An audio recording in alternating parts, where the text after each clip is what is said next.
A gente vai dar início a mais uma atividade acadêmica da residência e as atividades ordinárias aí de palestras e aulas do CEDIM, né, da Procuradoria do Município de Porto Alegre.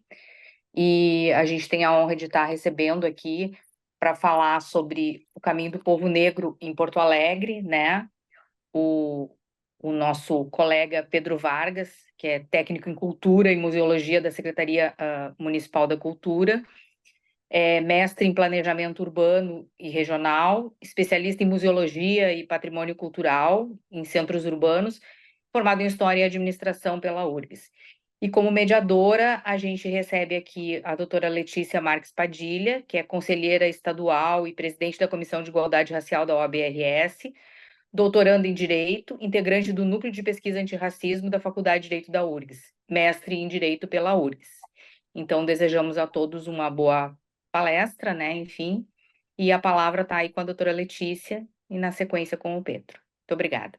Bom dia a todas as pessoas. Agradeço imensamente o convite de poder estar aqui participando dessa palestra, desse painel de hoje, com o tema Caminho do Povo Negro em Porto Alegre. Fico muito feliz e lisonjeada com este tema. Agradeço imensamente, em nome da doutora Karen Prediger, o convite, através do Centro de Estudos em Direito Municipal, pela Procuradoria-Geral do Município de Porto Alegre. Muito feliz em estar aqui com vocês. Muito obrigada pela recepção, Simone, Helena e a Ângela, que não está aqui mais conosco, mas agradeço imensamente.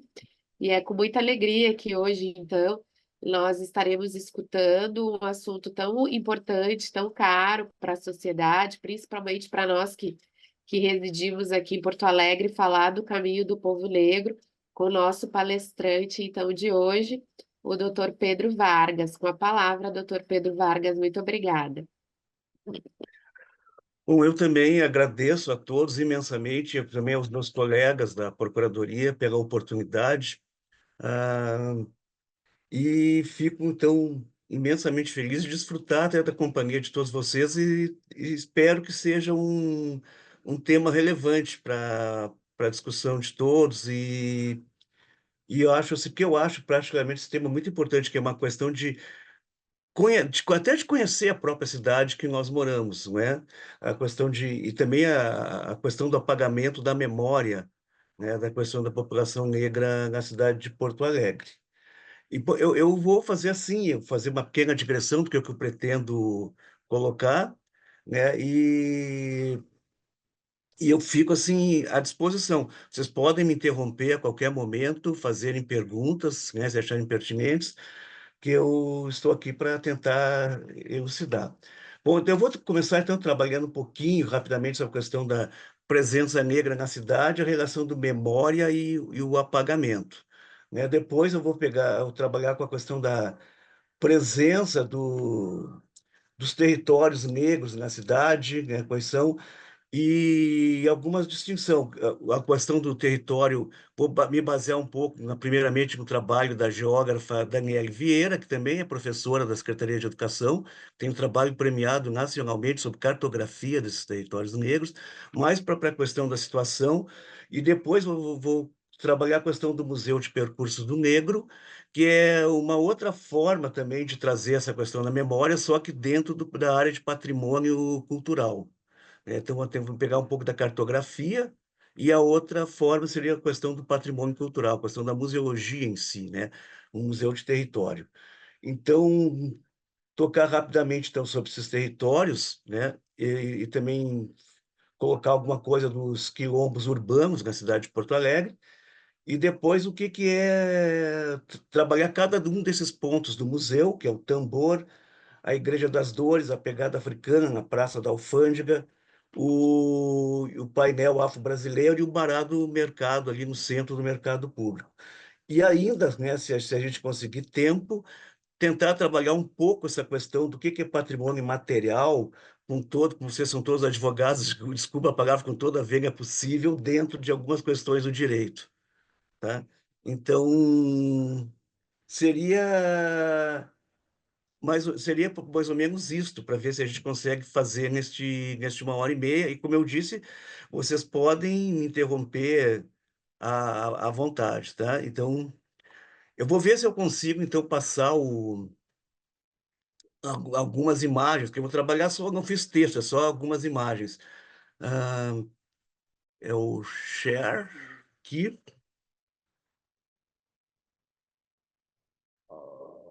Onde que tá?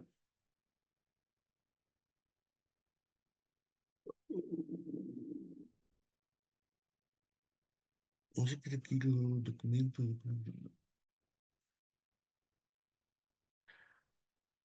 Eu tô.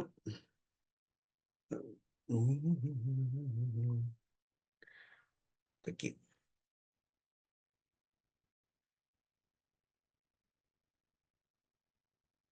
Entrou. Bom, então a primeira, se é só para apresentação, eu vou entrar com este mapa aqui sobre que é um do trabalho da que eu falei da professora Daniele Vieira, né, que ela fez uma cartografia dos territórios negros na cidade de Porto Alegre. Então este mapa, né, é um mapa antigo da cidade, mas dá para a gente se localizar assim. Então, primeiramente, assim, a questão da presença negra na cidade de Porto Alegre, ela é constante desde o início da formação da cidade. Inclusive, o censo de 1844, os primeiros censos da cidade, 51% da população da cidade era de negros, né? E todos os próximos, todos os censos no século XIX, todos, nunca diminuiu de 30%. Então, você é uma presença constante desde realmente do início da civilização, da população no território da cidade de Porto Alegre. Tá? Então, essa população toda vivia ainda no século XIX, no início, toda no centro da cidade, onde tinham todo um exercício de sociabilidade, buscando água nas fontes, descarte de lixo, passavam. Então, era uma presença muito forte no território da cidade, né? Então, a professora Daniela trabalha essa questão de períodos históricos da cidade, que for fazendo essa primeira formação.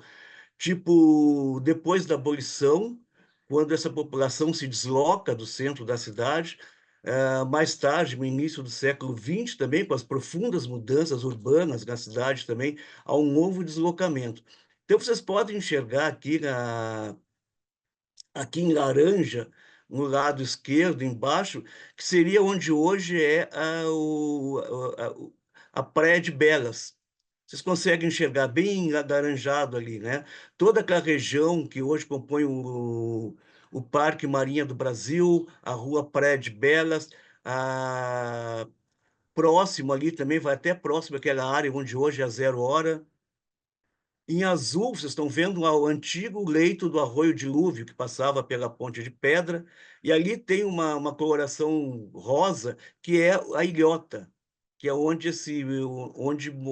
esse braço de rio se dobrava, né? Mas ali em roxo, acima da Redenção, que vocês estão vendo, seria a colônia africana, que é esse deslocamento mesmo da população negra depois do século XIX, e ela compreende toda a área acima do Bonfim, hoje onde é o bairro Rio Branco, Montserrat, né, até próximo ali ao bairro Três Figueiras. Em cima, lá assim, em verde, é onde é mais ou menos abaixo da Igreja Auxiliadora hoje, que é chamado ali a Depressão ou Bacia do Montserrat, que também são lugares que eram chamados de territórios negros. Ali seriam territórios não só porque a maioria da população era negra, mas de profundo significado, onde tinham sociabilidades distintas, como religião, vários terreiros, cordões carnavalescos, toda uma presença afirmativa negra nessa região. Então, isso durou até depois da década de 1940, né, por aí. Então, depois, com o crescimento imobiliário, com a especulação imobiliária da cidade, essa população foi sendo cada vez mais periferizada. A gente ainda tem algumas coisas importantes, alguns marcos importantes, tipo assim, que é de relação a quilombos urbanos dentro desta configuração. Porque o primeiro quilombo urbano de Porto Alegre, que é o Quilombo do Silva, reconhecido pela Fundação Palmares, depois pelo INCRA, em 2004, ele é fruto no bairro Três Figueiras, ainda da colônia africana. reduto de algumas famílias que ali ficaram ainda dentro deste parâmetro. Assim como o quilombo do Areal, dentro da Cidade Baixa, ali, né? Então, isso é interessante, porque pouca gente até sabe que Porto Alegre é a cidade que tem o maior número de quilômetros urbanos do país. Né? São em torno de 11, 4 reconhecidos pela prefeitura. É um número muito grande nessa configuração do território, né? Então, é isso, ela tem é uma cidade que, com essa territorialização negra, ela é muito importante. No entanto, a gente não tem a percepção disso. Parece que a comunidade negra ela é invisível dentro da formação da cidade, que a gente chama, e é muito conhecido, isso tudo como o estado do Rio Grande do Sul, junto com Santa Catarina, mas também propõe a cidade como um estado e uma cidade nitidamente europeia. Quer dizer, tipo assim, uma marca da cidade para fora mesmo do Rio Grande do Sul, né? Quando tem uma presença negra na formação de cidade forte desde o seu início, né? Então, essa é uma questão que eu vejo assim uma diferença entre o olhar e o ver. Tem a filósofa, a Márcia Tibori, ela faz uma diferença muito interessante, a questão do olhar e do ver. O ver é uma forma fria de enxergar. Ela é imediata, né? Enquanto o olhar ele é mediado. Ele é mediado pela nossa história de vida, mediado pelas teorias que nós acreditamos, envolve uma mediação. Existe um trabalho, até que ele é clássico, que eu não tenho aqui a referência, porque eu estou em Belo Horizonte, né, agora, e deixei todas as minhas coisas em PowerPoint, vários trabalhos em Porto Alegre. Então, estou falando um pouco de improviso sobre essas referências. Mas um trabalho defendido na área de psicologia social na USP, que faz mais de 10 anos, que ele teve foi muito reconhecido, que era a questão da invisibilidade de determinadas camadas na sociedade. Eu lembro que ela falava, por exemplo, dos garis, que as pessoas viam, mas não olhavam. Né? Por isso que eu olhar, aí eu me lembro que na época teve até uma reportagem grande feita pela RBS, que ela pegou pessoas famosas, tipo Falcão e outras, vestiram de gari e ninguém os viu. Quer dizer, está na nossa frente, a gente vê, mas não olha. Que o olhar vai mais além, é uma outra camada mais profunda. Isso acontece muito com a questão da população negra na cidade de Porto Alegre. Né? A gente vê, mas não olha. Quer dizer, o olhar seria se perguntar por que é invisibilizado, por que só a maioria tem trabalhos subalternos, né? Por que não existem monumentos dedicados a pessoas negras, quase não existem nomes de ruas. Esse é o olhar. É a questão crítica, é uma forma de crítica de ver o mundo. E a gente vê, mas não olha, né? E, então, essa questão da da questão da população negra, desses territórios, da forma como é muito interessante. Eu vou passar um pouco o resto das imagens, aí eu vou tentar comentar um pouco mais, tentar confrontar, tá? Este aqui é o outro projeto, que é o Museu de Percurso do Negro. Vocês estão vendo que são vários pontos que compreendem este museu. São pontos demarcados no território do centro da cidade, onde essa população negra vivia basicamente no século XVIII, no século XIX, até as primeiras décadas do século XX, e com grande circulação. Então, são esses pontos, assim, tipo, pontos ligados ao passado e pontos contemporâneos, como a esquina democrática, que é conhecida por esquina do Zaire. Depois, quando eu chegar lá, vou comentar um pouco sobre cada uma, tá? Então, vocês têm uma ideia. O que eu queria colocar, então, tipo assim, o primeiro ponto do Museu de Percurso, aí eu vou falar um pouco deste projeto, é o Tambor. Tambor que fica hoje na Praça Brigadeiro Sampaio, próximo da usina do gasômetro, também já praça conhecida como Praça do Tambor. Este projeto, como eu falei, é um projeto de museu de território, ele foi baseado na percepção do apagamento paulatino, do apagamento geográfico da memória negra na cidade de Porto Alegre. Vamos ver assim, exemplos. Mostrei aqueles territórios, mas assim, o exemplo mais característico, por exemplo, é o Parque Farroupilha, ou mais conhecido por todos nós como Parque da Redenção. Ah, a gente às vezes não sabe, assim, né? É uma informação que não é muito conhecida de todos, por que que se chama Redenção, quer dizer, por que que está no nosso imaginário chamar o Parque de Redenção. Aquele território onde hoje o parque era uma fazenda pública, né? Desde o início da fundação da cidade, e no início ela tinha 60 e poucos hectares, mas sempre foi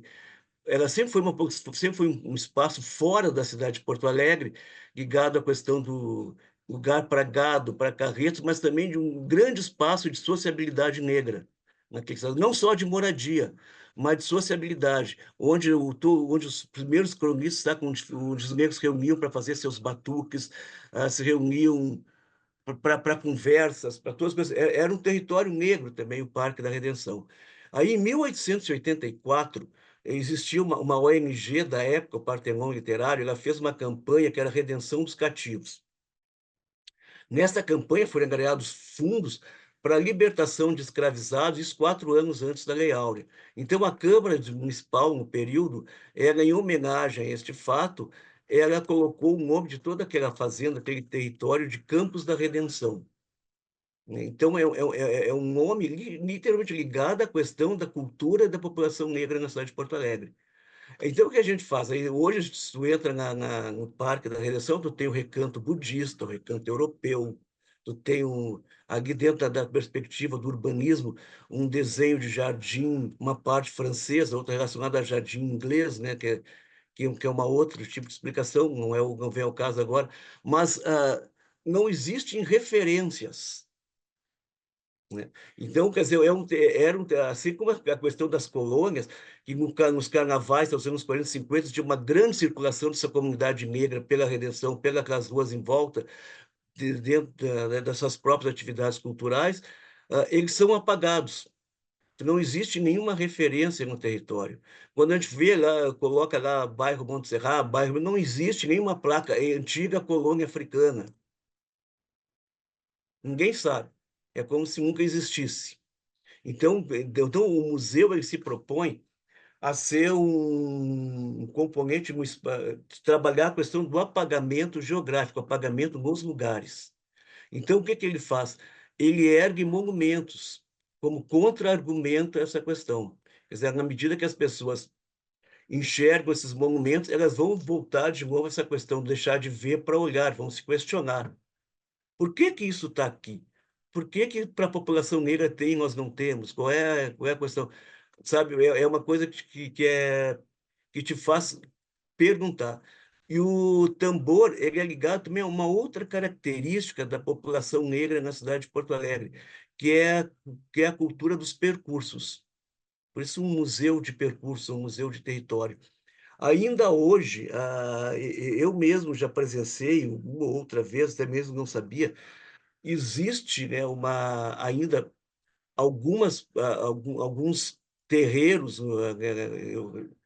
no bairro, na Vila Bom Jesus, que são de descendentes de mães de santo que habitavam a colônia africana, ali em cima, onde hoje é Três Figueiras, Monte Serra, Figueira. Então, esses grupos, muitos saem de uma praça, onde tem uma árvore que é considerada sagrada, e caminham de lá até a usina do gasômetro, jogando flores quando chegam na usina. Tem também um percurso relacionado aos poetas e artistas negros, baseado na biografia do poeta Oliveira Silveira. E também que eles saem do mercado público, vão ali até não sei aquela rua atrás das lojas americanas, onde, no ano de 1937, 38, pela primeira vez, um artista negro se apresentou na sociedade espanhola, vão ao Teatro São Pedro, descem até a Praça da Alfândega. Então, tem toda essa questão do percurso. E mesmo no século XIX também existiam vários percursos de negros escravizados, escravos de ganho e outros, nas fontes da cidade. Então, isso já é uma tradição, a questão dos percursos. Então, este museu ele foi erguido aí, neste lugar, porque nesta região, entre a Igreja das Dores e ali onde hoje é esta praça, era conhecido ainda na primeira metade do século XIX como Largo da Forca. Então, existiram enforcamentos em Porto Alegre, que até 1852, e desses 80%, 90% dos enforcamentos foram de negros, de escravizados negros. Então, existia todo um percurso para fazer esses enforcamentos, que saíam o condenado lá da Santa Casa, da Igreja da Santa Casa, descia, passava pela Rua da Praia, vinha um meirinho na frente, lendo a sentença. Era um espetáculo, né? Então, na verdade, era um espetáculo que se levava crianças, tudo, as famílias todas, de uma forma de exemplar, que era uma coisa exemplar, né? Ah, mostrando também o que aconteceria caso cometesse determinados crimes, principalmente. Também existia toda uma tradição, em alguns casos também, de que também esses mortos, esses enforcados, não eram enterrados num cemitério, num Campo Santo, né? Eles jogavam sal nas suas terras, as famílias também ficavam numa situação muito difícil. Então, em função disso, né, a questão de marcar esses pontos. O que eu acho interessante nessa questão do Museu de Percurso é a forma como ele foi pensado. É um museu que vem do próprio movimento negro, ele não é um museu público, ele não é ligado a nenhuma a Prefeitura de Porto Alegre ou ao Estado, e ele vem das próprias referências do movimento negro local, que pensou em isso no final dos anos 90 e só conseguiu realizar o tambor com recursos do programa Monumenta, ainda no início em 2000, no início dos anos 2000. Então, o tambor é de 2010. Né? Mas o que ele é interessante é que ele mostra, o tambor é amarelo, em função de que os sacerdotes pediram para que ele tivesse as cores de Oxum, que é o amarelo, né? Que é o orixá das águas doces. Mas ele mostra todo esse périplo dos negros, ali, com as figuras brancas, né? Desde os quilombolas, esses escravos de ganho. E também uma coisa que é muito interessante, que está bem aqui em frente, na parte de baixo, que vocês estão vendo três figuras, que a ideia do museu era ter uma visão positivada da questão negra. Então, vocês estão vendo que são três estudantes, foi quando começou as cotas na universidade, que era uma mudança de paradigma, né? Que realmente temos uma positivada, que começa a fazer parte da sociedade a partir do acesso, das oportunidades, né? Então, que a sociedade que se estava sendo proporcionado. E, então, tipo assim, então, o museu, e o tambor, ele é muito significativo nesse sentido. E ele também é uma obra que é construída, todo o museu, coletivamente. Ele foi feito por um grupo de artistas. Estes artistas também, é importante que se diga que nem todos os artistas que participaram do Museu de Percurso são negros, porque a ideia era um cruzamento de olhares, né? Então, não era formar guetos. Então, a maioria dos artistas são negros, mas não todos, né? Então, foi dentro da discussão. Também se chamou memorialistas, que são as pessoas mais velhas, os griots, e também foi feita uma pesquisa histórica e antropológica para demarcar esses pontos. Então, com todos os elementos, se estruturou este museu. Também foi feito também cursos para monitores relacionados à história do movimento negro. Tinha uma das disciplinas que eu acho muito interessante, que é a história de Porto Alegre pelo olhar da etnia negra, né? A questão da invisibilidade. Então, ele é todo pensado nesse sentido. Também ele é coletivo. Vocês podem ver assim, né? Ele é amarelo. Essa foto foi mais ou menos da inauguração. O verde, ele tem como layout as cores do pan-africanismo, que é o amarelo, o verde, o vermelho e o preto. Então, todos os marcos do museu, eles foram colocados na primavera para ter as flores, as árvores verdes com folhas amarelas, e o vermelho foi construído aqui, ó, na, nas próprias pedras em volta do museu, e também preto.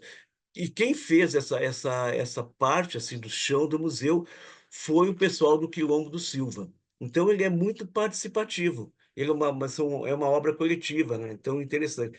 E uma coisa que é legal também, eu acho, do museu, é tipo assim, ele, não, ele superou o que foi pensado.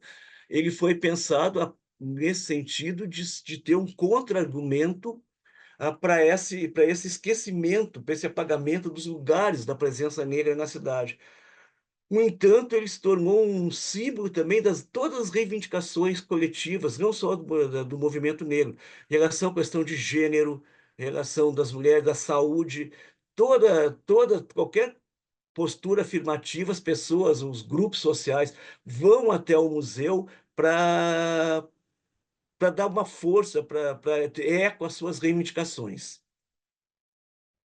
Aqui o segundo marco, que é a pegada africana, que foi na Praça da Alfândega,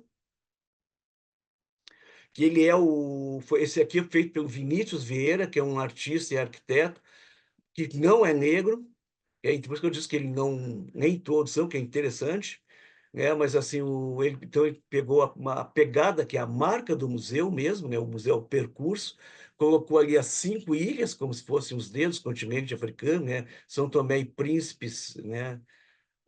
Seychelles. Então ele botou todas essas figuras, e é interessante que ela é voltada para o norte, ali onde está voltada para Meca, porque grande parte dos escravizados eram muçulmanos. Então teve esse cuidado. Também ali a questão da coloração, né? O vermelho, o preto, o amarelo das árvores da Praça da Alfândega.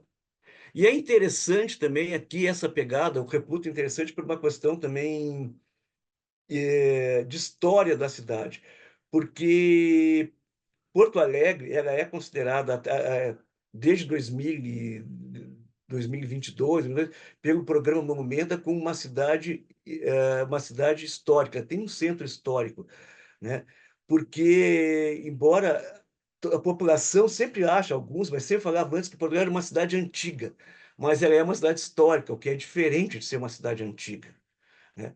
Vocês já repararam que quando a gente lê, faz a leitura do centro da cidade, Porto Alegre é uma cidade semelhante a Salvador, uma cidade portuguesa, histórica? Provavelmente não, né? Mas não é pela questão dos prédios tombados, mas pela questão do desenho urbano da cidade.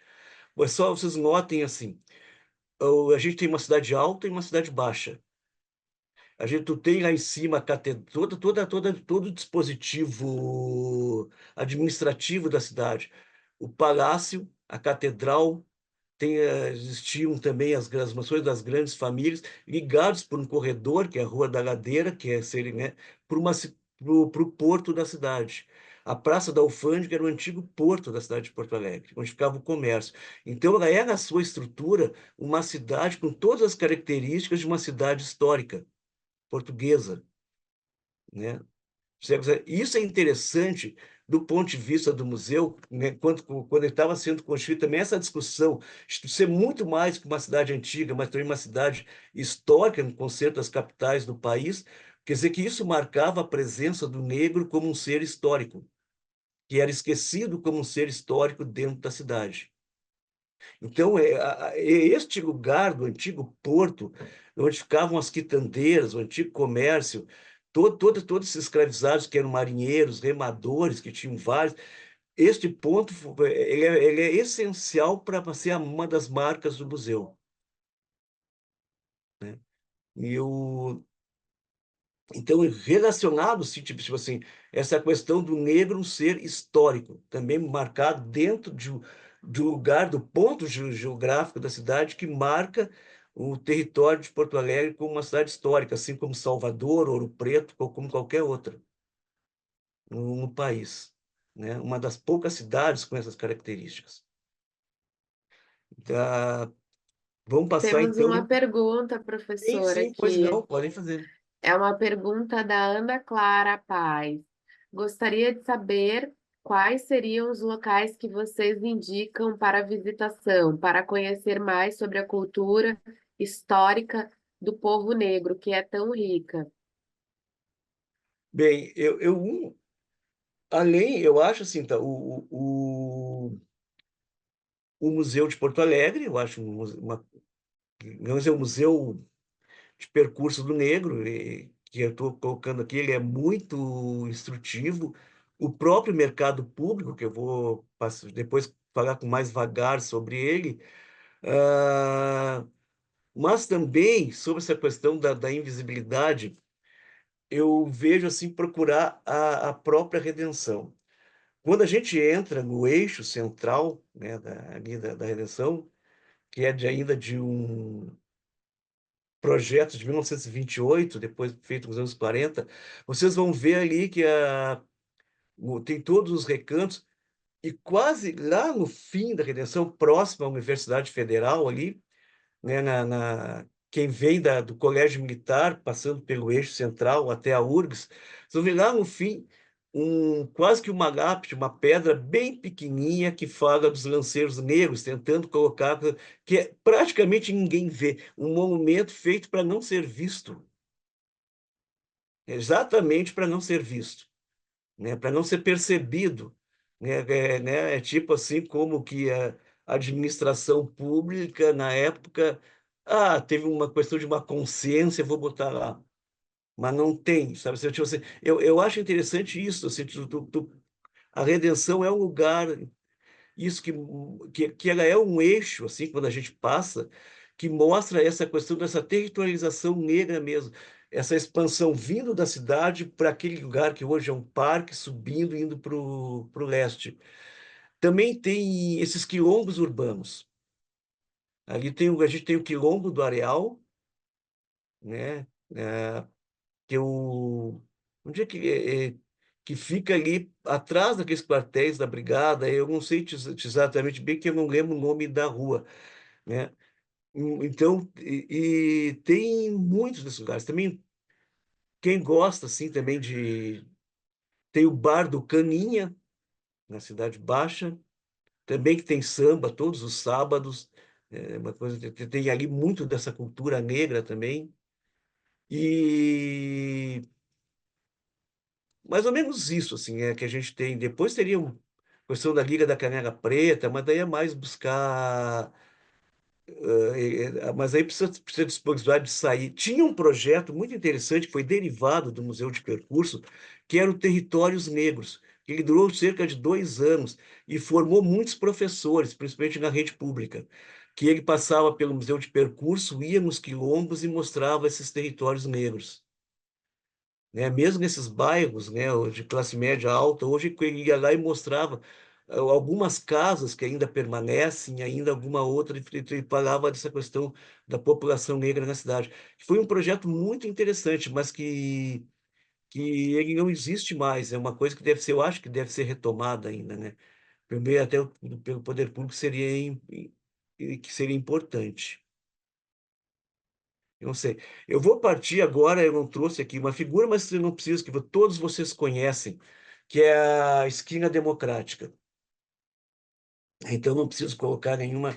Mas ali, o que é a Esquina Democrática é um ponto muito importante para a questão do Museu de Percurso Negro. A Esquina Democrática ela é tombada como patrimônio histórico do município e nela tu não pode erguer nada, né? Ela tem que permanecer como é em função da, do tombamento mesmo, né? Ela não muda as características. O tombamento não pode mudar essas suas características físicas da rua. Mas, assim, ela é importante porque ela é conhecida dentro do movimento negro como Esquina do Zaire. E a gente fica pensando, pô, por que Esquina do Zaire? Em 1982, pela primeira vez numa Copa do Mundo, hoje é comum, né? Todas as grandes seleções que disputam Copa têm jogadores negros, né? Todas, quase sem exceção, pouquíssimas são exceção. Mas na época, não existia isso, né? Então, pela primeira vez, uma seleção de futebol com 11 jogadores negros, inclusive o técnico jogou a Copa do Mundo, que era a Esquina do Zaire, quer dizer, que foi a seleção do Zaire. Então, na época, todo mundo falava, "Pô, olha só, uma seleção só de negros."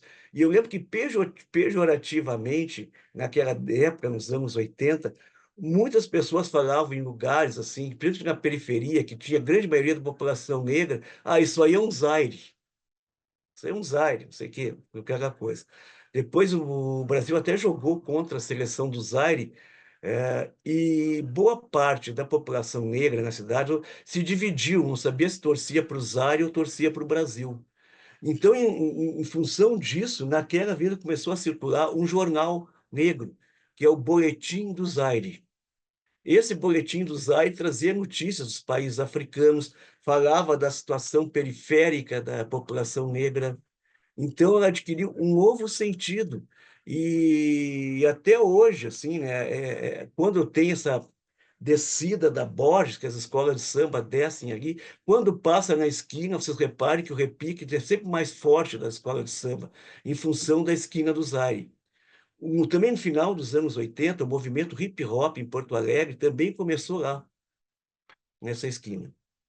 E também o que é importante, que a gente não reverencia, não sabe, que pouca gente sabe, é que a data do 20 de novembro, que agora esse ano é feriado nacional, né, como Dia Nacional da Consciência Negra, ela começou ali na esquina do Zaire.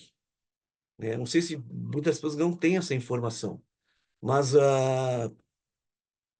então, na época, o grupo do movimento negro Palmares, que era comandado pelo poeta Oliveira Silveira, eles fizeram um movimento para combater a questão do dia 13 de maio, que era tido o dia, né, da Lei Áurea, porque dava uma questão de uma passividade da população negra diante do fim da escravidão.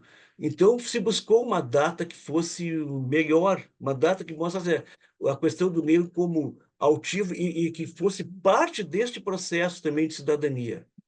Então, depois de várias pesquisas, se chegou ao 15 de novembro, ao 20 de novembro, a data da morte de Zumbi. Então, essa data, a partir de 20 de novembro, ela sempre começou, ela sempre foi, ah, saía nos jornais, no Correio do Povo, e em outros jornais, ela sempre foi comemorada seguida, foi comemorada por 10 anos na esquina do Zaire. Depois ela passou para ser um movimento nacional e hoje foi incorporada nacionalmente. No entanto, pouquíssimos porto-alegrenses sabem que o 20 de novembro começou em Porto Alegre, naquela esquina, com uma ação afirmativa do movimento negro na época. Então, por isso que aquela esquina, a esquina do Zaire, ela é considerada também um dos pontos do Museu de Percurso do Negro. Então, nesse sentido que eu reputo assim, de muito, muito, muito importante. Assim. Eu também vejo essa questão ali dos territórios negros, como um território negro, ah, e é importante porque assim, ela tem um significado, uma significação muito grande para essa cultura negra em relação a isso. Justamente porque ali é onde começou a questão da Semana da Consciência Negra. E, e é interessante, assim, é uma questão de orgulho para a população, né? Embora seja também uma coisa dentro desse processo de invisibilização da população negra na cidade de Porto Alegre. A falta deste conhecimento, a falta de ter se trabalhado em escolas, ah, em todo, né, dentro da história da cidade de Porto Alegre, da história contemporânea, né? Não tem uma coisa extremamente importante, né? Vamos passar para outro ponto, assim, aqui. Já está aqui. Este aqui também é o quarto marco de 2014, que é o painel afro-brasileiro, né? Do artista, daqui o artista Pelópidas Tebano, né? Este marco também foi colocado aí. Uma coisa que é importante também é que o Museu de Percurso, como eu disse, para ele não ser um museu público, ele capta recursos para cada projeto. Este marco ele foi com recursos do Funarte Arte Negra, né, do governo federal. Então, ele está ali bem nessa parte dessa esquina, também em relação dessa história do negro no centro da cidade de Porto Alegre, que é um ponto de grande circulação de negros. A gente tem ali o Bar Naval, que até pouco tempo era um enclave da população negra, relacionado também ao porto da capital, sobre os estivadores. Também ali onde é o mercado público, também ali era também leito do Lago Guaíba. Então, muitos desses escravizados eles faziam descarte de lixo, em Guaíba circulavam por ali. Então, a ideia do artista, eu acho esse quadro, pessoalmente, eu acho bonito, quase que uma pequena Guernica. Ele mostra exatamente isto. Ah, pode ver, ele trabalha também com as cores do pan-africanismo, tá ali o vermelho, o verde, o preto, o amarelo, mas também com a questão de movimento. Eles podem ver que essas linhas, elas, essas linhas curvas, elas dão sempre essa ideia de movimento, como assim esse ser negro ele sempre esteve aí. O artista, quando ele fez esse quadro, numa palestra, numa conversa com ele disse que a ideia dele era dizer assim: nós sempre estivemos aqui. E essa era a ideia. Circulando, sempre estivemos aqui. Embora não vistos, nós sempre estivemos aqui. Quer dizer, sempre a questão do negro como um ser histórico, né? Quer dizer, não é uma cidade só europeia.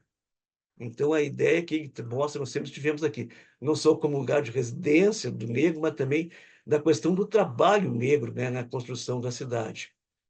E então é isso, assim, eu reputo ele assim um ponto extremamente importante assim. Agora a gente vai passar para um outro ponto que eu acho mais sensível, que é este aqui,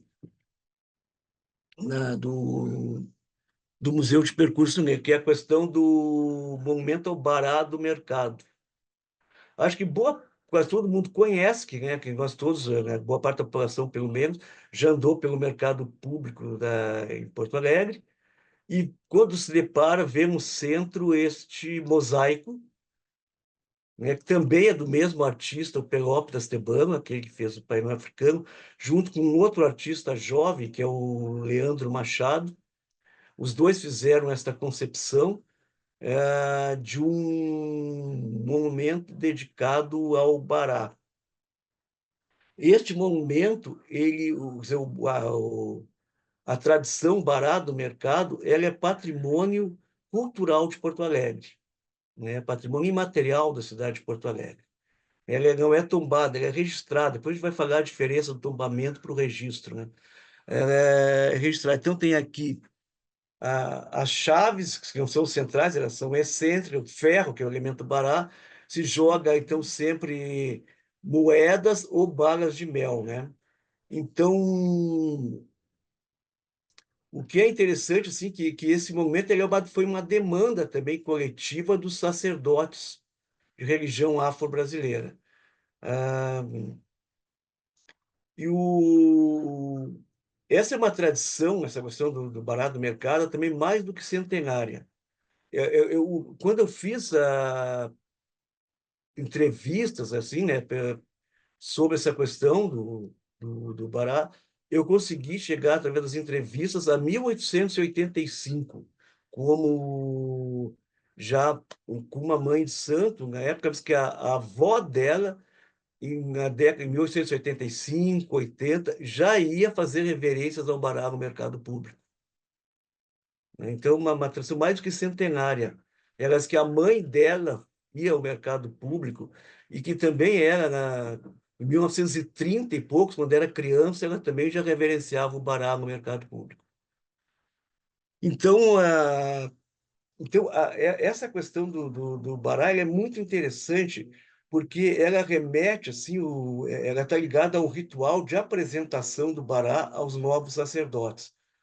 E ela remete assim a uma, digamos, ao ritual, que é o ritual do passeio, a esse caminho dos negros no centro da cidade, que assim, rapidamente, só para a gente capturar, para a gente ter uma ideia, quando dessa apresentação, que não tem um dia específico, esses sacerdotes, eles passam vários dias na casa da mãe de santo ou do pai de santo, e depois, o primeiro lugar que eles saem, eles vão ao mercado para serem apresentados ao bará.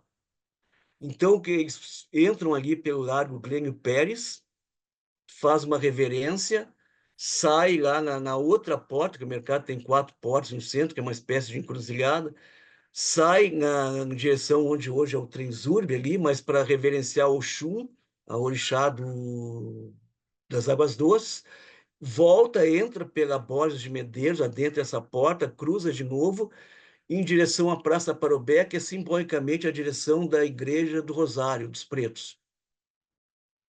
Então, elas fazem todo o percurso desses escravizados no século XIX dentro deste ritual. É uma coisa extremamente simbólica destes caminhos, mostrando que essa tradição, que essa territorialização, ela é viva, né? Ela é praticada ainda dentro da cidade de Porto Alegre, e que é quase invisibilizada, assim. E Então, para vocês terem uma ideia, rapidamente, o Bará do Mercado, o Exu, é conhecido por Exu, né? Ele é o orixá responsável por mostrar aos seres humanos assim a ouvir a palavra do orixá. Se a gente fosse para pensar na questão da mitologia grega, ele é uma espécie de Hermes, ele é um mensageiro que liga os dois mundos, o mundo dos orixás ao mundo dos humanos.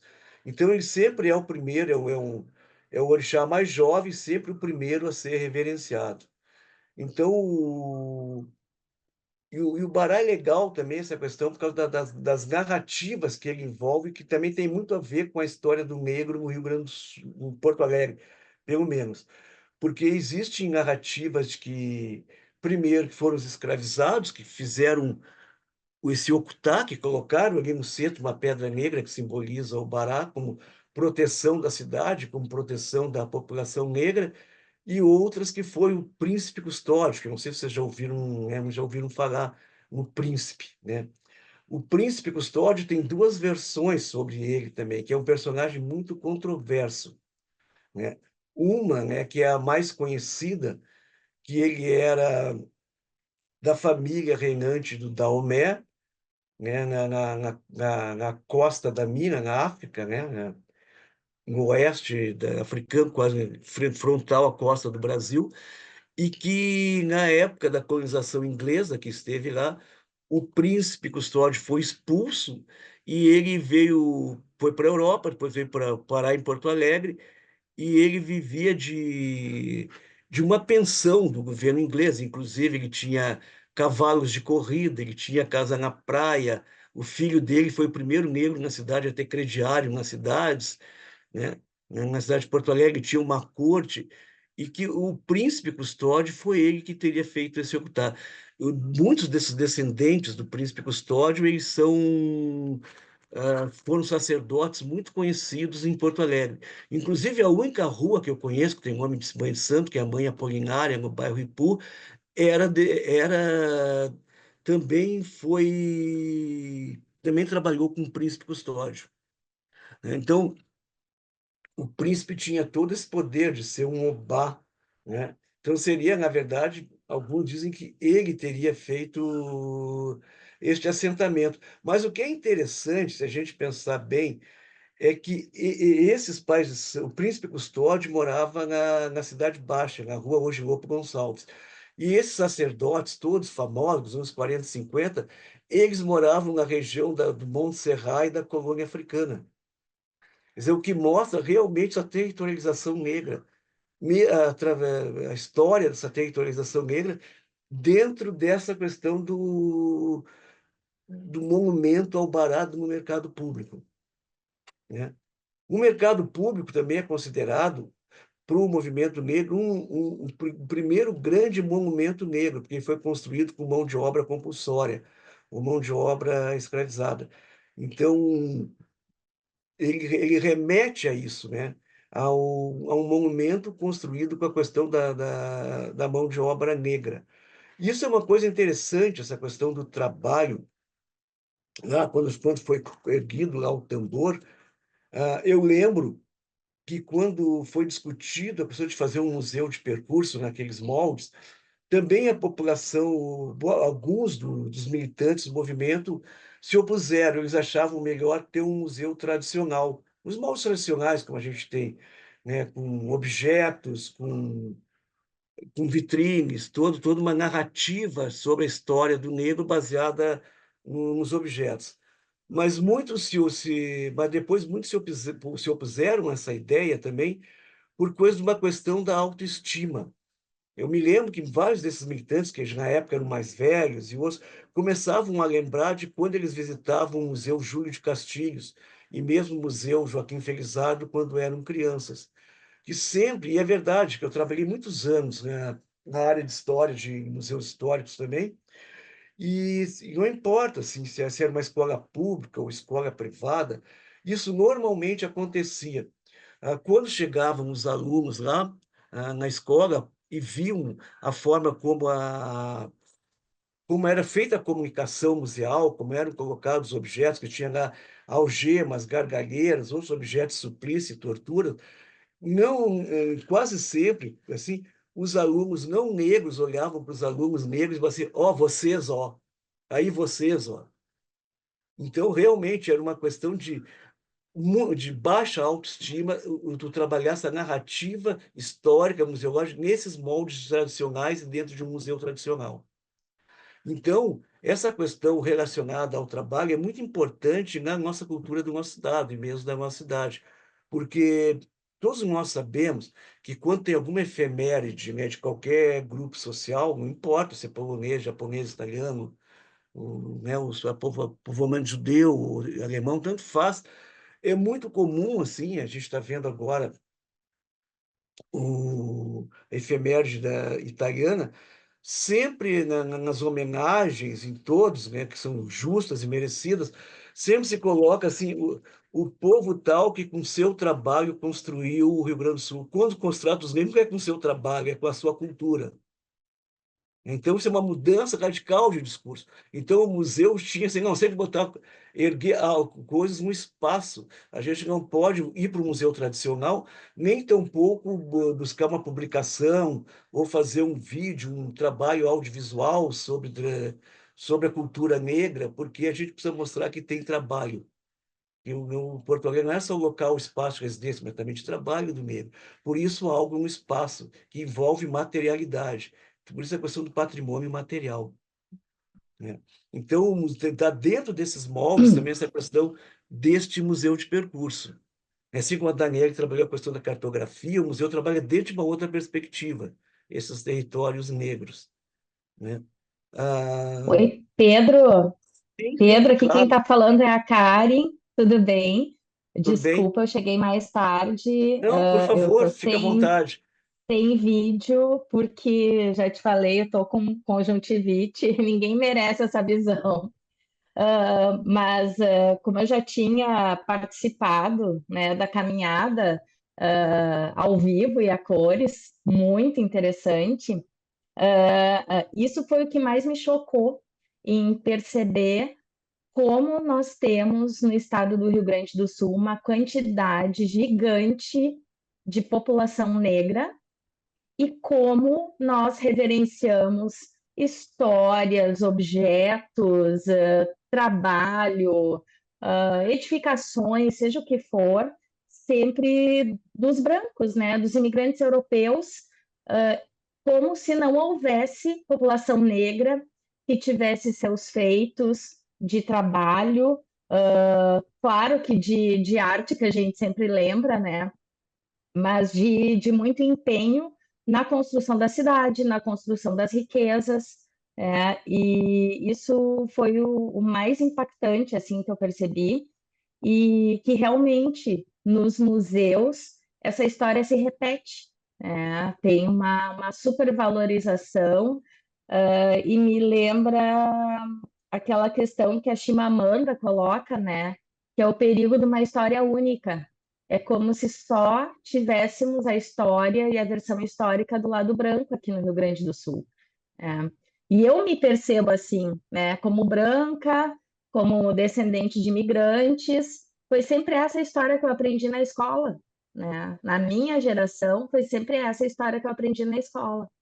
Então, isso é chocante para a gente se dar conta e ver o quanto que nós temos em Porto Alegre de sítios históricos que remetem à população negra e a tanta coisa que nós herdamos e que nós vivenciamos hoje como produto dessa história, dessa participação. Obrigado, Carmen. Eu acho que isso é legal, a questão também da questão de olhar e ver essas diferenças, mas também o poder que tem, tipo assim, a questão do patrimônio cultural nessa história de fazer com que a gente reflita, né? Tenha uma visão crítica também sobre a própria formação, sobre a história da cidade. Assim, e o interessante é que são projetos que vieram da próprio movimento negro, né? Tipo assim, o seu lugar de fala veio de lá, porque realmente assim, a questão da invisibilidade ela é muito dolorida, né? O ser invisível dentro da própria cidade onde se nasceu, né? Então, mas é tudo dentro de um processo histórico mais amplo de apagamento de memórias, de escolha de narrativas, de escolha de memórias, né, que vai se fazendo ao longo do tempo, né? E interessante assim esse tipo de coisa. E eu acho legal assim também uma ideia, por que que o Museu de Percurso é um centro, de que o Oswaldir Bittencourt, que é o antropólogo que fez a essa questão do museu de percurso, que mapeou os pontos, ele trabalha um conceito muito legal que é de territórios transicionais. O que que é um território transicional? A gente tem o território efetivo, o território de local de residência, e tem território fora desse lugar, que seria, por exemplo, assim, o- os terreiros, as escolas de samba, e lugares onde, onde essa questão da manifestação da negritude, dessa cultura, ocorre por um determinado período, deixa de acontecer e se vai para casa. Ele tem um substrato histórico, um substrato de significações. E, para ele, o centro histórico da cidade de Porto Alegre é um território transicional para essa população negra.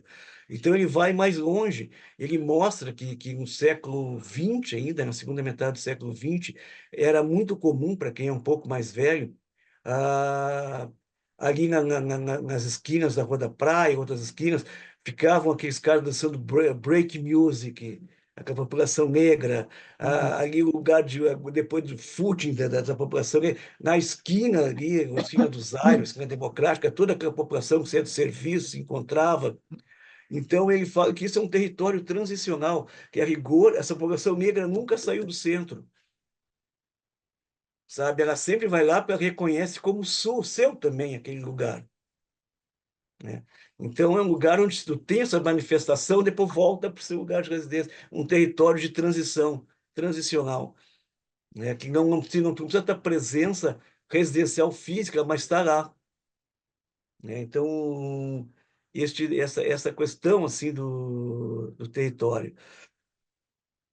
E é uma coisa interessante, assim, porque esse tipo de museu de território, essa museologia, rompe com aquela ideia que a gente tem de que todas as sociedades já tentam contar uma história única, uma história harmônica. Isso evita sempre os conflitos, né? E numa sociedade que teve conflitos, como a questão da escravidão, e mesmo conflitos muito grandes, conflitos de gênero e outros, né? Do lugar subalterno das mulheres também, ela sempre tende a harmonizar as coisas, a tentar dar uma visão harmônica, sempre evitar o conflito. E esse tipo de atividade, né, patrimonial, ela rompe com isso, ela chama para um olhar para um outro lugar, né? A gente começa a questionar outras coisas, né? Então, que faz parte da nossa sociedade, a sociedade tem que ser dinâmica, tem que ser...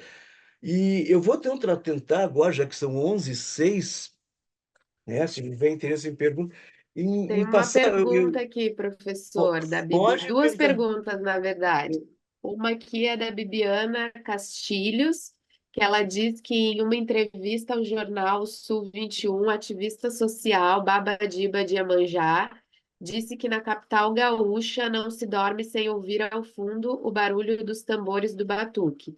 Minha pergunta é no sentido de questionar se o senhor acredita que essa invisibilidade, sobretudo da religiosidade negra, se conecta com o conceito do racismo institucional, estrutural e até mesmo ambiental. Apesar de morar em Porto Alegre há um tempo, faz poucos anos que soube que o Rio Grande do Sul proporcionalmente possui a maior parcela de fiéis de religiões de matriz africana entre os estados brasileiros, ao qual se destaca a capital de Porto Alegre. Acho que quem passa pela cidade de forma mais despretensiosa, sem ter tanta familiaridade com a cultura local, não repara com tanta facilidade na herança negra que a compõe, pois está quase sempre sendo escondida de alguma forma. Em parte é verdade, é surpreendente para muitas pessoas, acho que essa questão de que o Rio Grande do Sul é onde mais cresce as religiões afro-brasileiras, né? Inclusive exporta para a Argentina e para o Uruguai também. Tem vários sacerdotes lá que saíram daqui, né? Ah, mas eu acho assim que a gente já viu, já tem essa questão do 20 de novembro, também saiu daqui, que a questão negra, o movimento negro, que é muito ativo, muito proativo, digamos assim, né? E eu, por exemplo, assim, porque a minha esposa é mineira, eu passo bastante tempo em Minas Gerais, né? E aqui a gente não vê, é uma coisa envergonhada. Em Porto Alegre, não. As pessoas andam paramentadas no ônibus, caminhando pela rua, né? Tem, tem esse também, além do sincretismo muito forte, tem uma questão de autoafirmação também. Eu concordo com ela, assim, que essa questão da religião afro-brasileira é um dos pontos hoje nevrálgicos de mostrar essa cidade negra também, né?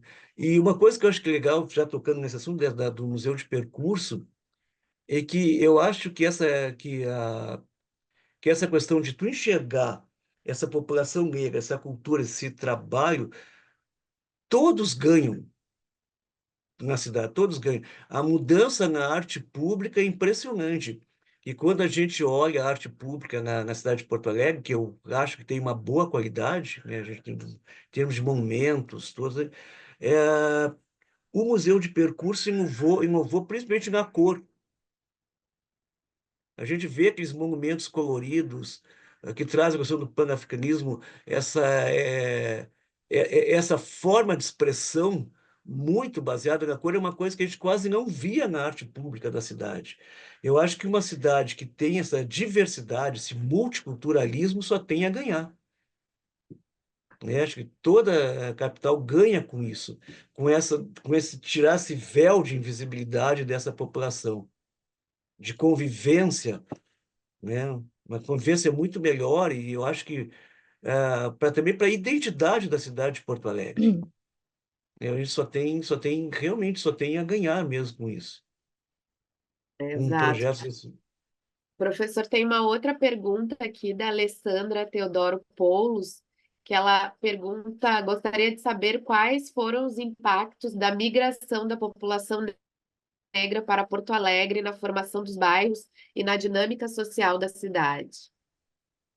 Bom, eu acho assim, tipo assim, a população de Porto Alegre, ela foi paulatinamente periferizada, né? Como a gente já mostrou que é aquele trabalho da Dani, dessa territorialização negra, em bairros hoje de classe média alta, hoje classe média alta, né? Que é com a questão da imobiliária crescente, né? A valorização imobiliária, mas eu vejo assim que existem bairros que, que eles têm uma característica negra muito forte, tipo o bairro Santana, o próprio bairro Restinga, é, assim como outros, assim, dentro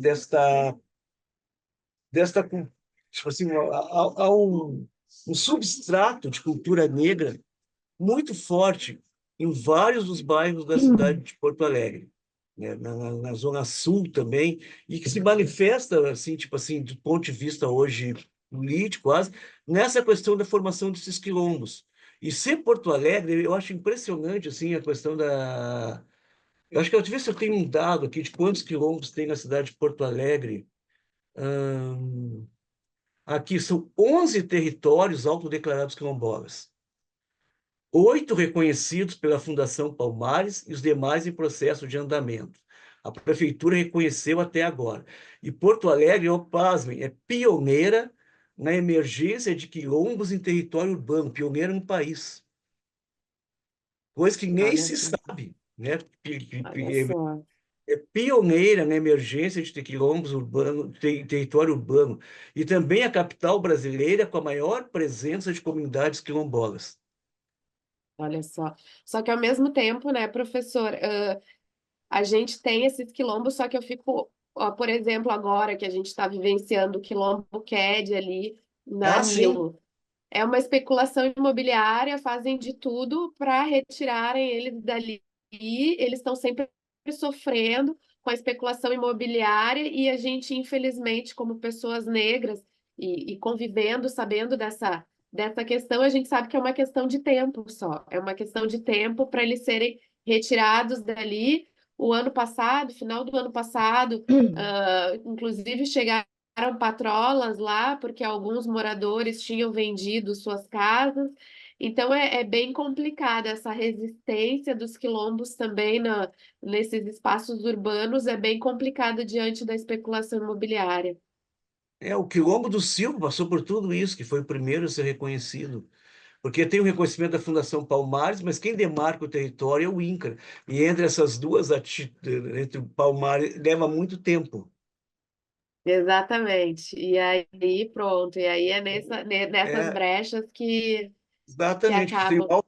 se postula o autorreconhecimento, mas tem essas brechas. Além do laudo Exato. antropológico, da Fundação Palmares, que é porque realmente, tu vê que esses quilombos, eles ainda são remanescentes desses territórios negros, É, do fim do século XIX, exato. que eram territórios de periferia, né? A Lucas de Oliveira, toda aquela região aí em cima, todo eram territórios negros, que era a periferia da cidade. Ali no Mas bairro do Exatamente. Rio Branco também, né? toda aquela Sim, região. Ali o quilombo do Silva é bem próximo do Iguatemi, e o é. quilombo do Quédio também. Quase duas Ah, quadras. 2, 3 quadras ali. exatamente. Nós temos algumas perguntas aqui, professor. Uma da Karen, se saberia dizer se nas escolas públicas é tratado o tema do Museu do Percurso Negro de Porto Alegre e como esses elementos históricos vêm sendo trabalhados na educação. Bom, primeiro seja um ponto. Eu acho que na escola pública, primeiro vou dar uma coisa localizada, depois falar um pouco da escola pública, um pouco mais amplo. Localizado, própria proposta do museu de incorporar esses monitores jovens, né, para trabalharem junto com os artistas, não sei o quê, ele trouxe muitos aliados, assim. Acho que um deputado, Matheus, né, ele foi monitor no Museu de Percurso, né, um dos primeiros, agora. E então hoje ele é um aliado, mas também alguns alunos ali do Quilombo, do Areal, que participaram também do painel brasileiro, né, eles levaram para as professoras de história das escolas a necessidade, questionaram por que nós trabalhava a história do negro na cidade, por que não aparecia. Então, aquelas escolas que tiveram mudanças em função disso. Mas agora, para os professores, do ponto de vista dos professores, pelo menos de vários que eu conversei, que eu conheço, o projeto mais importante era o Territórios Negros. É aquele que tinha um ônibus que saía da escola, ia, percorria o museu e também esses territórios. Inclusive, a própria Daniele Vieira, que fez esse trabalho maravilhoso em termos de cartografia, ela era professora, ela começou a buscar esse assunto a partir da ida dela nesses territórios negros. Que ela mesmo se colocou, mas eu nem sabia, eu sou negro e não conhecia. Então, que esse foi um projeto derivado do Museu de Percurso.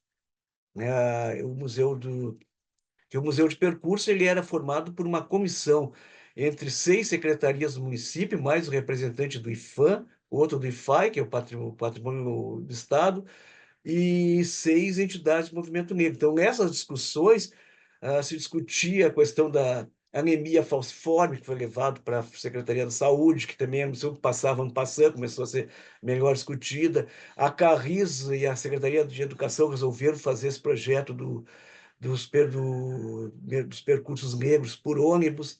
Então, fez vários projetos derivados, mas esse dos caminhos com ônibus nos territórios negros, eu acho que foi um grande projeto para professores. Né? Que uma pena que não teve consequência, mas quer dizer, não teve sequência. Consequências teve, não teve sequência. É uma pena. Mas eu acho Uma que é um projeto pena. que devia ser retomado. Um belo projeto. Temos mais uma pergunta aqui da Ana Carolina. A que se deve o fato de Porto Alegre, o Rio Grande do Sul, como um todo, ser a região brasileira com maior número de centros de Umbanda, inclusive superando a Bahia? Isso também gostaria de saber. Mas, tipo assim, eu, o- eu ainda acho que é uma questão assim, tipo, talvez por o Rio Grande do Sul, né, a imagem que ele passa para fora do país, principalmente, e até uma certa autoimagem, né, você, de um estado europeizado, né, a maior parte, o que ele gerou uma proatividade na população negra, né? Ela é proativa mesmo, assim, né? Não só em propor esse tipo de projeto, como também assumir esse protagonismo dentro das religiões afro-brasileiras, assim, né? Também, agora é interessante que essas religiões são de matriz, substrato negro, mas muito dos frequentadores das religiões não são negros, né? Não são negros. E eu vejo assim também que talvez, né, é um movimento proativo. ah, eu não tenho dados para falar, porque eu tô falando um pouco um achismo sobre isso. Talvez seja um antropólogo que trabalhe mesmo com religiões. Mas eu vejo assim porque elas são também, talvez pela própria pressão social, porque elas são religiões abertas, são religiões que não têm problemas com homossexualidade nenhuma, né? Com a questão também de serem matriarcais. Os grandes líderes das religiões, a grande maioria são mulheres, diferente da maioria das outras, da grande maioria das religiões. Então, são marcas assim que são atraentes, né? Então, elas são, né, eu vejo assim, e muito dessa questão mesmo daqui é uma coisa encompassada, assim, junta, porque dentro da questão negra, como existe um preconceito muito grande sobre religiões e questão negra, ah, em geral, essas religiões elas são ligadas a outros movimentos, tipo assim, como o Pop citou o Babadiba. O Babadiba é um líder religioso, mas que ao mesmo tempo ele é um líder cultural e social. Ele tem um ponto de cultura, ele trabalha com capoeira, ele trabalha com musicalidade, ele tem um centro que trabalha, assim como ele tem vários dessas lideranças que são religiosos, que também eles trabalham com ritmos, trabalham com cultura negra, trabalham com poesia. Então, pelo menos em Porto Alegre, acho que em Rio Grande, que é a cidade que mais cresce, acho que é Rio Grande, né? Essas religiões, elas são ligadas a, um, a uma forma ampla de visão de mundo, e dentro dessa cultura negra em geral, né? Elas cometerem centros mais amplos. Então, eu vejo que esse é um dos pontos, essa questão de tu ter vários, ser zona de vários interesses ao mesmo tempo, tipo assim, tu não foge um pouco da questão de ter só o terreiro isolado hoje. Ele sempre é ligado a atividades ligadas com a questão do movimento negro, né? De todas as formas, ela promove muitas outras coisas. Então, eu vejo que talvez isso ligado a essa proatividade, eu estou falando assim, não como especialista, porque eu não sou um especialista em religião, né? Que isso tem a ver também com esse número crescente relacionado, inclusive, não são só negros, boa parte hoje dos praticantes não são negros, que também é muito bom. Não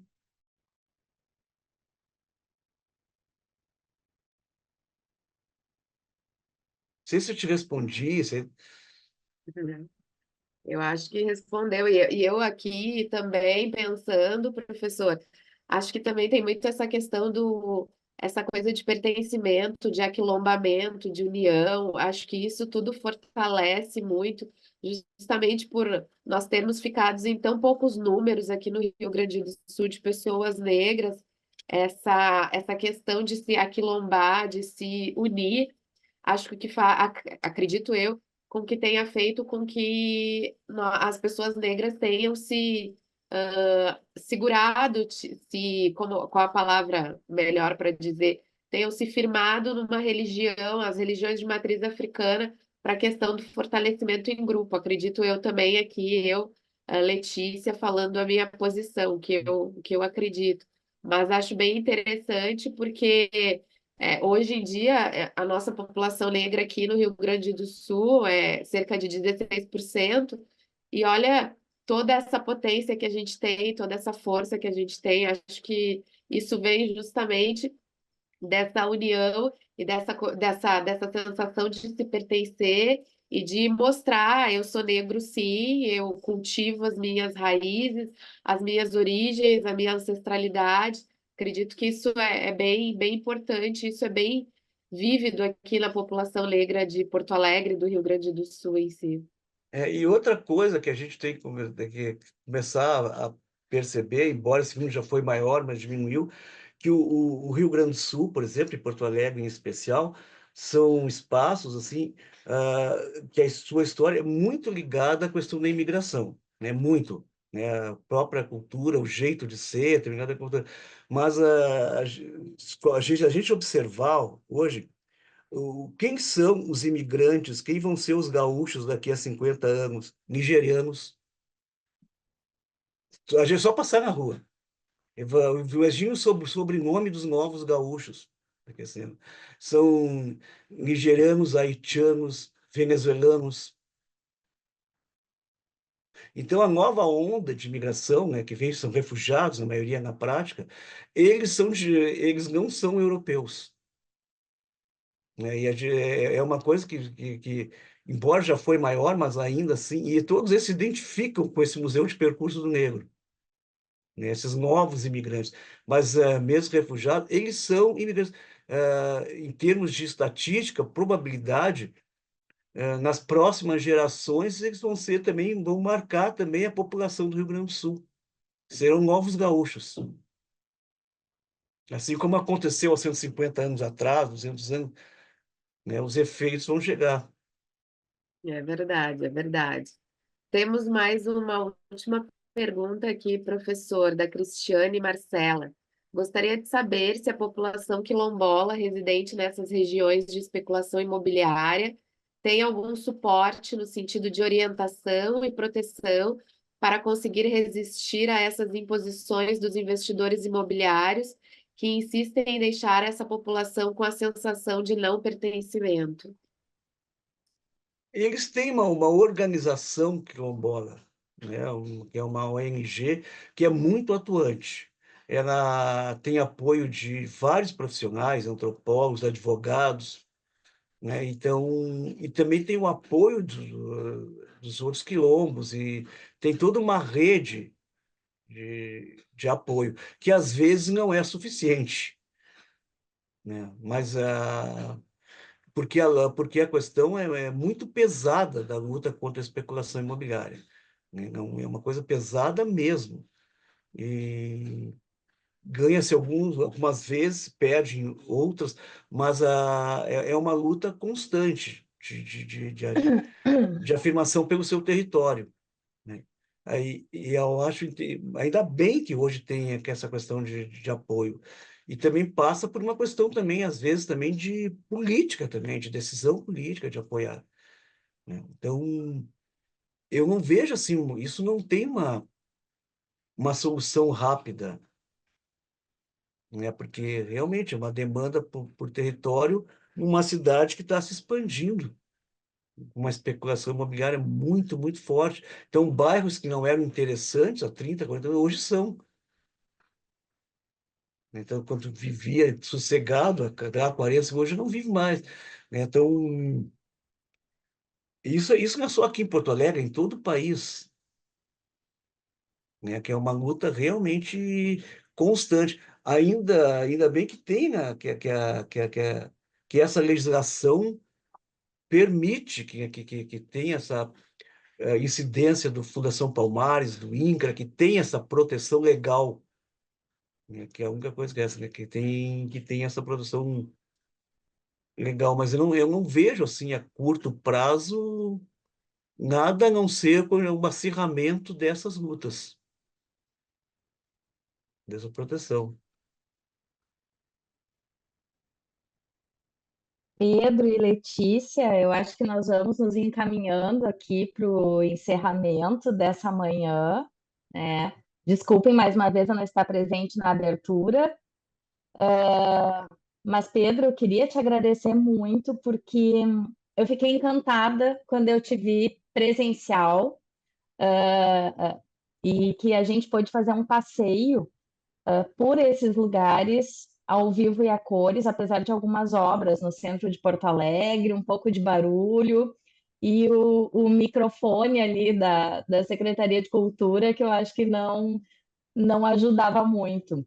Mas eu fiz questão de te trazer pelo fato de que aqui nós temos residentes, nós temos servidores públicos, nós temos pessoas que vão trabalhar sempre por Porto Alegre e elas precisam conhecer esse lado da cidade, né? E também achei importante trazer a Letícia, né, como representante aqui da OAB, do movimento, para trazer até uma mediação mais qualificada, porque eu sou uma pessoa que precisa aprender mais com vocês, até para poder mediar uma palestra de forma mais adequada. Mas eu acho que para poder trabalhar por uma cidade, a gente tem que entender de todos os segmentos da população que fazem parte dessa cidade, entender dessa diversidade, porque senão a gente não vai conseguir pensar nas políticas públicas adequadas, para todas essas pessoas, porque cada parte da população tem suas necessidades específicas. E aí eu estou vendo que tu tens uma outra imagem, Pedro. Essa aqui é em volta do Bará do Mercado. Ah, que bacana! Que bacana! Nunca participei, nunca vi uma cerimônia acontecendo lá. Até eu queria assistir. Em que momentos que acontece a cerimônia, Pedro? Não tem data, porque, tipo assim, o dia do Bará é segunda-feira, mas ah, tem todos os novos sacerdotes, faz parte da formação deles e conhecer o Bará, serem apresentados, Hum, esses neófitos ao Bará entendi. do Mercado. Mas, assim, é interessante porque é só ficar ali, comprar alguma coisa no mercado e ficar observando. A cada minuto, se passa alguém, joga uma moeda, faz um gesto, tipo assim, alupa o bará, e joga ali, alupa, joga, ah, passa por ali. E o interessante é que sempre, antes da restauração do mercado, tinha uma banca bem onde é o bará, um centro, que era a banca central, hoje ela está deslocada. E as pessoas jogavam as moedas dentro da banca. Sempre se reverenciou, ali é o lugar, né? O centro. Ah, que bacana. Letícia, eu também gostaria que tu ajudasse a finalizar, afinal de contas, tu estás aqui mediando. Ah, E eu agradeço também pela tua contribuição. A Letícia, que também tá um pouco adoentada aqui, disse que estava quase perdendo a voz e veio aqui participar. Quem te mandou um abraço e estava assistindo aqui no início também foi a Cristiane Neri, te mandou um abraço. ai, obrigada. E Obri- dizer que eu acho que a gente tem que fazer mais iniciativas nesse sentido, porque elas ainda são poucas, né? E para que realmente, como eu falei, as políticas públicas, até como o Pedro referiu, ligar com a Secretaria da Saúde, eu até não sei se todos sabem, mas a anemia falciforme é um tipo de anemia que é mais característica da população negra, né? E quem são os brancos que trabalham, digamos, na administração pública, que necessariamente conhecem essa questão, e que isso faz diferença, e que isso necessita políticas públicas. Só para trazer um dado pequeno aqui da fala do Pedro, né? Como essas coisas estão interligadas e como a gente precisa conhecer mais o povo que pertence a Porto Alegre. Obrigada, Karen. Agradeço imensamente o convite mais uma vez. Muito obrigada em nome da CEDI aqui. Agradeço a Karen. Pedro, adorei te escutar. Nunca tinha te escutado. Só tinha visto o teu currículo, já conheci o teu currículo, a tua obra, mas ainda não tinha presenciado uma palestra tua. Fiquei encantada. Agradeço imensamente. Inclusive, em breve vou te fazer um convite para estar conosco lá na OAB também. E quero agradecer também a todas as pessoas que estiveram com a gente aqui nesta manhã, porque realmente foi uma manhã de grande aprendizado para todos nós. A gente está sempre aprendendo. Eu estudo muito a pauta negra por ser uma questão de vida, mas a gente aprende diariamente, cada dia a gente aprende mais um pouquinho. E com certeza vocês aprenderam muito com o Pedro nesta manhã, que trouxe informações assim, muito importantes para a nossa sociedade, para a sociedade de Porto Alegre, para o nosso estado. Então, é importante a gente saber da nossa história, é importante a gente saber do caminho do povo negro aqui em Porto Alegre, porque a gente precisa saber as nossas origens, saber as origens da nossa cidade, as origens dos nossos antepassados. Então, isso é muito importante. Então, eu só tenho a agradecer aqui, porque foi uma manhã grandiosa mesmo. Pedro, obrigada, Karen, e a todas as pessoas que estiveram conosco aqui. Só a minha gratidão. Gente, muito obrigado por estarem conosco mais uma vez aqui. Convido a vocês para sempre acompanharem, normalmente nas terças e quintas pela manhã. E obrigado e um bom dia de trabalho a todos. Até breve.